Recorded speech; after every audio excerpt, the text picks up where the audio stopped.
ನಮ್ಮ ಮೆಟ್ರೋ ಪ್ರಯಾಣಿಕರಿಗೆ ಗಾಯದ ಮೇಲೆ ಬರೆ ಎಳೆದಂತೆ ಮತ್ತೆ ದರ ಏರಿಕೆ ವಿಚಾರ ಸಾಕಷ್ಟು ಆಕ್ರೋಶಕ್ಕೆ ಕಾರಣ ಆಗ್ತಾ ಇದೆ.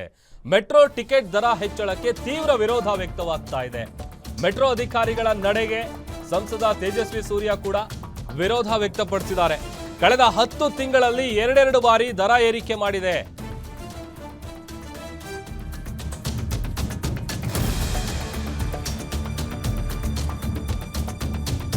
ನೋಡಿ, ನಮ್ಮ ಮೆಟ್ರೋ ಪ್ರಯಾಣ ದರವನ್ನ BMRCL 5% ಹೆಚ್ಚಳ ಮಾಡಿದ್ದು, ಇದರಿಂದಾಗಿ ದೇಶದಲ್ಲೇ ಅತ್ಯಂತ ದುಬಾರಿ ಮೆಟ್ರೋ ಎಂಬ ಅಪಖ್ಯಾತಿಗೆ ಬೆಂಗಳೂರು ಮೆಟ್ರೋ ಒಳಗಾಗಿದೆ.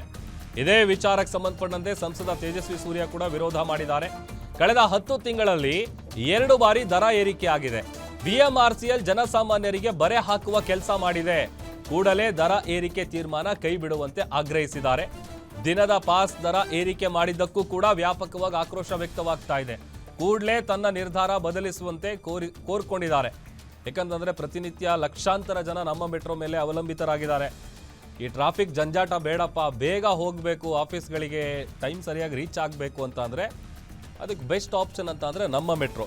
ಬಟ್ ಆ ರೇಟ್ಗಳಿದೆಯಲ್ಲ, ಒಂದು ಕಡೆ ದಿನನಿತ್ಯ ಬಳಸುವಂತಹ ವಸ್ತುಗಳ ಬೆಲೆ ಕೂಡ ಗಗನಕ್ಕೇರಿದೆ. ಇದರ ನಡುವೆ ನಮ್ಮ ಮೆಟ್ರೋ ಟಿಕೆಟ್ ದರ ಹೆಚ್ಚಳ ಮಾಡಿರೋದು ಗಾಯದ ಮೇಲೆ ಬರೆ ಎಳೆದಂತಾಗಿದೆ. ಜನ ಫ್ರೆಂಡ್ಸ್ ಸೇರ್ಕೊಂಡು ಕಾರ್ ಪೂಲಿಂಗ್ ಮಾಡ್ಕೊಂಡು ಹೋಗ್ತಾ ಇದ್ದಾರೆ. ಕಾರ್ ಪೂಲಿಂಗ್ ಬ್ಯಾನ್ ಮಾಡ್ತೀರಾ? ಜನಕ್ಕೆ ಮೆಟ್ರೋ ಕನ್ಸ್ಟ್ರಕ್ಟ್ ಮಾಡೋದಕ್ಕೆ ರಾಜ್ಯ ಸರ್ಕಾರ ಸಾಲ ತಗೊಂಡು ಮೆಟ್ರೋ ಕನ್ಸ್ಟ್ರಕ್ಷನ್ ಮಾಡುತ್ತೆ. ಅದನ್ನ ನಾವು ಇಷ್ಟು ವರ್ಷ ನೋಡಿದ್ವಿ.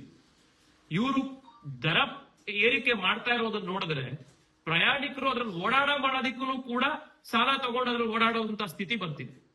ಈ ಮಟ್ಟದಲ್ಲಿ ಇವತ್ತು ಬೆಂಗಳೂರಿನ ಮೆಟ್ರೋ ಇವತ್ತು ಜನರಿಗೆ ಬರೆ ಆಗ್ತಾ ಇದೆ.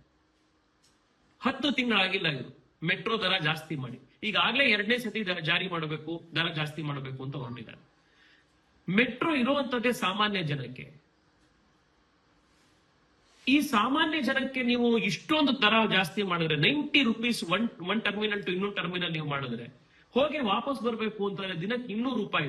ನೀವು ಅಲ್ಲಿ ಬೈಕ್ ತಗೊಂಡೋಗಿ ಚಾರ್ಜ್ ಮಾಡಿ ಬಂದ್ರಿ ಅಥವಾ ಪಾರ್ಕಿಂಗ್ ಮಾಡಿದ್ರಿ ಅಂತಂದ್ರೆ ಅದಕ್ಕೆ ಇನ್ನೊಂದು 40-50 ರೂಪಾಯಿ.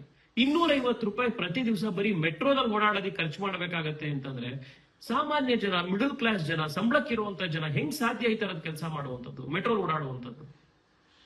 ಸರಿ, ರಸ್ತೆ ಒಂದು ಬೈಕಲ್ಲಿ ಯಾವ್ದೋ ಬೈಕ್ ಟ್ಯಾಕ್ಸಿ ಮಾಡ್ಕೊಂಡು ಹೋಗ್ತಾನೆ ಅಂದ್ರೆ ಅದನ್ನ ನೀವು ಬ್ಯಾನ್ ಮಾಡ್ತೀರಾ? ಸರಿ, 4-5 ಜನ ಫ್ರೆಂಡ್ಸ್ ಸೇರ್ಕೊಂಡು ಕಾರ್ ಪೂಲಿಂಗ್ ಮಾಡ್ಕೊಂಡು ಹೋಗ್ತಾ ಇದ್ದಾರೆ, ಕಾರ್ ಪೂಲಿಂಗ್ ಅನ್ನು ಬ್ಯಾನ್ ಮಾಡ್ತೀರಾ? ಜನಕ್ಕೆ ಬೆಂಗಳೂರಿನಲ್ಲಿ ಬದುಕೋದಿಕ್ಕೆ ನರಕ ಯಾತನೆ ಆಗುವಂತ ರೀತಿಯಲ್ಲಿ ದರ ಏರಿಕೆ ಜಾಸ್ತಿ ಮಾಡ್ತಾ ಇದ್ದೀರಿ.